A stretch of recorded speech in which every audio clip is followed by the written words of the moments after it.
When it was my turn, I went to the cashier's window and handed the girl at the counter a receipt for replenishment of the account and a check. While she was doing what cashiers usually do, I asked her to tell me the balance of the account. She pressed a few buttons on the computer, looked at the screen, wrote a few numbers on a piece of paper, and pushed it towards me across the counter. I looked at it and handed it back to her. This can't be happening. This is only half of what should be there. She looked at her screen again. Yesterday, half of what was on the account was withdrawn. Could you check the balance in my savings account, please? And I gave her the account number. It was the same situation there. There was exactly half of what was supposed to be there, and the cash withdrawal was made the day before. I walked away from the cashier's window and headed for the door when something else suddenly occurred to me. I approached the woman we were dealing with when we wanted to access my safety deposit box. There should have been 5 certificates, but there were only 3 in the box, and all of Tony's jewelry was gone. I emptied the box and left the bank. I wasn't stupid. Apart from me, only my wife Tony had access to the safe deposit box and accounts. I had a question in my head why my wife needed to go to the bank and withdraw half of everything we had, but when I asked myself this question, I already knew the answer. The missing jewelry was a clue. Tony was either going to leave me, or she had already left. I took out my cell phone and tried to call her at work, but they told me that she had taken the afternoon off to do some personal things, and I headed home, where hopefully some answers were waiting for me. My wife's car was parked in the driveway when I got there. I parked and went into the house, but Tony wasn't downstairs, so I went up the stairs and down the hall to the bedroom. Tony was kneeling in front of the dresser and taking things out of it and putting them in a box. I saw several more boxes in the room, and since she obviously hadn't heard me enter, I just stood and watched her for a minute or so before saying, "Were you planning to leave me a note, or were you just going to leave?" I saw her tense up and stop doing what she was doing, but she didn't turn around. After a few very long moments, she said, "I was going to tell you when you were coming home tonight. Is it because I did something?" "No, that's not the point. Are you leaving me because of another man?" "Yes and no." "Well, that's certainly a clear answer. I'm leaving because of another man, but I'm not leaving for another man. It's even clearer than that." And I turned around and went downstairs. 10 minutes later, she came down to get me and said, "You seem to take it calmly. To be honest, I expected that you would be gone when I arrived here. Today, I went to the bank to deposit a check, and just imagine my surprise when I found that half of the money had disappeared from all our accounts. On a sudden impulse, I looked into the safe deposit box and saw that all your jewelry was gone, so I assumed that you were too. This surprised me a little because I didn't know about any problems in our marriage, but they always say that the husband will be the last to find out. There were no problems in our marriage, at least not through your fault. The problem was entirely mine, and I was going to tell you about it tonight. I was sure that when I was done, you'd throw me out of the house, so I packed up and tried to get as many things out of here as possible before you changed the locks. Come on, Tony. It can't be that bad."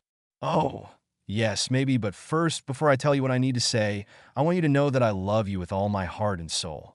You mean a lot to me, and I don't want you to doubt it for a second. Human nature says you'll doubt it, and there's nothing I can do about it, but I really love you. I have always loved and will always love. I've never doubted that, Tony." "Yes, but you didn't know what you were going to find out.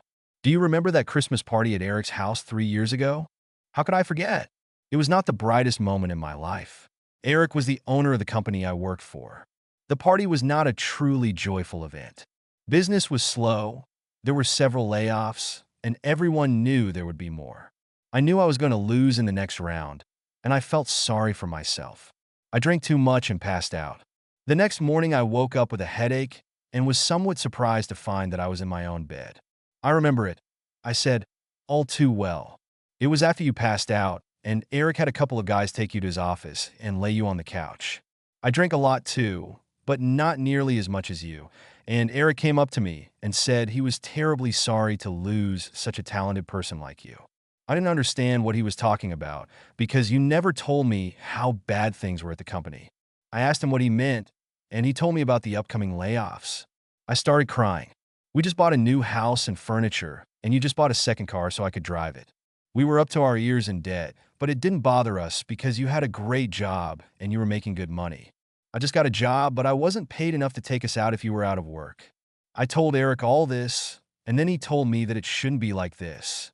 I asked him what he meant, and he told me that he wanted me from the moment he first saw me, and that if I made love to him, he wouldn't fire you. I was amazed that he could say such a thing to me, a married woman, and left him in irritation. I had a couple more glasses, and then Eric came up to me and asked if I had thought about his proposal yet. To tell the truth, I didn't think about anything else like that. I was thinking about losing the house and everything else we worked so hard for. That's all there would be. I thought of them all from time to time, but the memories of the wonderful time I spent with them had no effect on my love for you, so I didn't think making love to Eric would affect us. Eric would be just an intrigue, and you would be love, and you would never have known.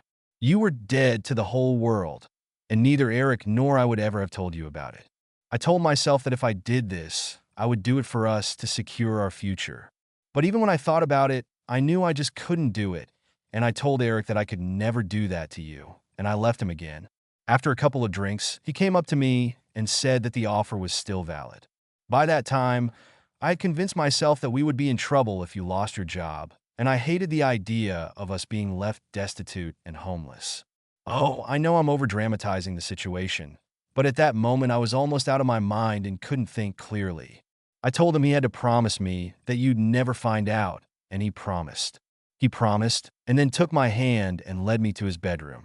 He told me to undress and prepare for his arrival while he escorted the other guests out. A story on behalf of Rob. That was 3 years ago, Tony.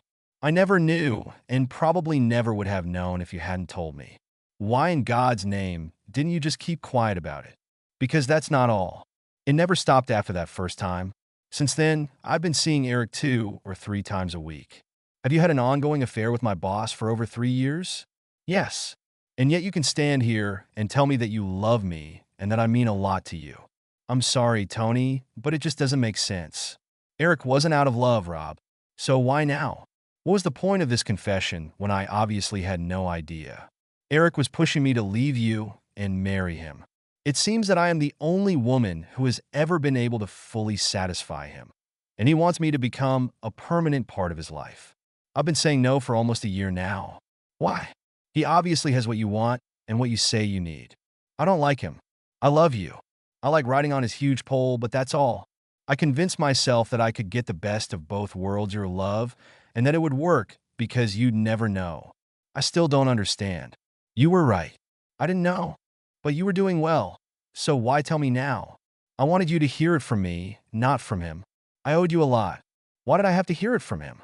He got tired of hearing me refuse his offer, and he decided that the best way out was to tell you what was going on so that you would leave me. He thinks he can take your place after the divorce, and since you will disappear from sight, I will no longer have any reason to refuse. Is that what you're going to do? Will you marry him when everything settles down? No. I don't plan on ever seeing him again. Why? You'll be free, and he'll have what you crave. I will never forgive him for separating us. I know it sounds irrational. What I'm doing could ruin our marriage, but you would never have known if he hadn't decided to tell you. This, at least in my opinion, makes him responsible for the destruction of our marriage. I got up and was about to leave the room, but Tony asked, "Where are you going?" "To leave you alone and let you finish packing."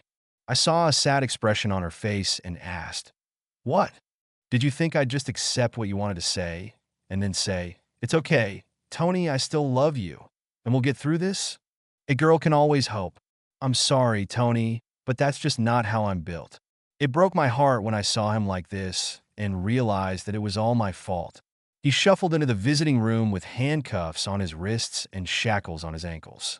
He stopped so that the deputy could remove the handcuffs, and then came and sat down in front of me. I try to brighten up this moment. Orange is not your color.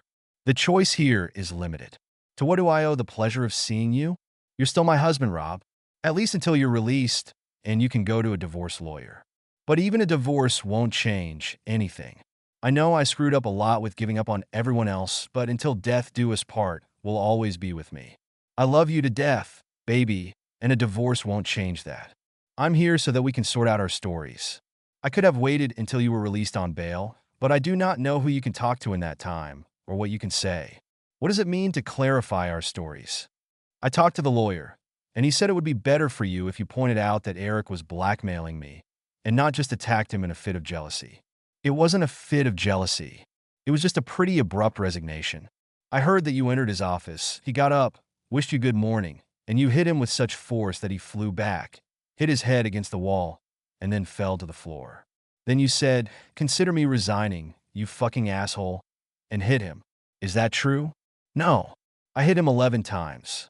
What did you tell the police? Nothing. I'm smart enough not to say a word until I have a lawyer. Do you already have a lawyer? No. I called my dad, and he's trying to find me a lawyer. I'll call him and tell him to stop looking. I have a lawyer for you, but he's in court right now. He'll be here as soon as he's done. My version is this. Eric got me drunk and raped me. He told me that he had recorded it on video, and if I did not continue to make love to him, he would make sure that all my friends saw the recording. He told me later that you weren't really drunk. He drugged you with illegal substances so you wouldn't get in the way. I gave in because I was afraid to show you the recording. Last week, he told me that I would have to start serving some of his clients, and I refused. When he threatened me with the tape, I told him to go to hell, and then I confessed everything to you. You will be asked why you were afraid of recording a rape. It would show that you were being forced, because the recording would have been edited. Halfway through the rape, my body was involved in it, and that's the only part of the recording he showed. It will be my word against his. You do realize that if he can somehow prove otherwise, you could end up here for perjury, right? This is a chance I have to take. You're here because of me, so I have to do everything in my power to get you out. You mentioned bail. I don't have enough funds to deposit it if it gets too high. The lawyer I hired for you said he thought he could get you released on your own recognizance. And if not, the guarantor will demand 10% plus the deposit, and you won't get that 10% back. The only thing I have that I can leave as collateral is the house, and you'll have to sign it. We will not involve a guarantor. I will deposit the entire amount to get it back. How the hell can you do that? I sold the hut that my ancestors left me. It was supposed to be my money to get out of town so I could get settled when I got home. If the bail amount does not exceed $137,000, I can use it. Why are you going back there? I can't stay here. I can't be that close to you, knowing how you feel about me. I need to put more distance between us so I don't go crazy. Just at that moment, a deputy sheriff came up and said that our time was up. I got up and hurried out of the room so as not to see Rob being handcuffed. A story on behalf of Rob. It was a little inappropriate. The lawyer showed up about half an hour after Tony left. He advised me to tell the police only that Tony had confessed to blackmail, and that, as I understood, I did not have the opportunity to go to court against Eric, so I decided to get some personal compensation. I gave the cops a statement to that effect, and the next morning I was charged. Bail was set at $25,000, and Tony deposited the money. She told her story to the police, and Eric, of course, said she was lying. Everything went according to the principle of he said, she said, and then I got lucky. 2 girls who used to work with me testified and said that Eric forced them, and when they did not agree, he fired them. Nothing special, but it suited Eric's character, and the jury might like it. Then my lawyer informed me that his best friend was a reporter for one of the local newspapers, and that his friend was thinking about writing an article about harassment in the workplace. He thought it was great that he now had a local company that he could use in his reporting, and asked if Tony would like to be interviewed for this piece. Eric's lawyer, my lawyer, and Tony conferred. Tony refused to be interviewed, and suddenly the charges were dropped. I admit that without Tony's help, I wouldn't have made it, and I was grateful to her for staying with me, but it didn't change anything in our relationship. There was absolutely no chance of repairing the damage caused by her 3-year affair. I probably could have handled it if she'd confessed after that party, but 3 years? No way. This and the realization that everything would have continued until now if Eric hadn't been stupid. I'll never be able to trust Tony again after I found out what she was doing. However, what she did for me made our relationship possible. She did not return to her hometown. She bought a 2-bedroom apartment on the other side of town, and we meet from time to time, mostly when she needs to make love, and she calls me. She says that there will never be another man in her life, and she will wait for me to overcome my resentment and realize that we are made for each other. This will never happen. I really love her and would like to be with her, but I couldn't and won't spend the rest of my life wondering if she was faithful to me or not. No matter what she said and did to prove that she was mine alone, doubts always remained, and I just couldn't live like this.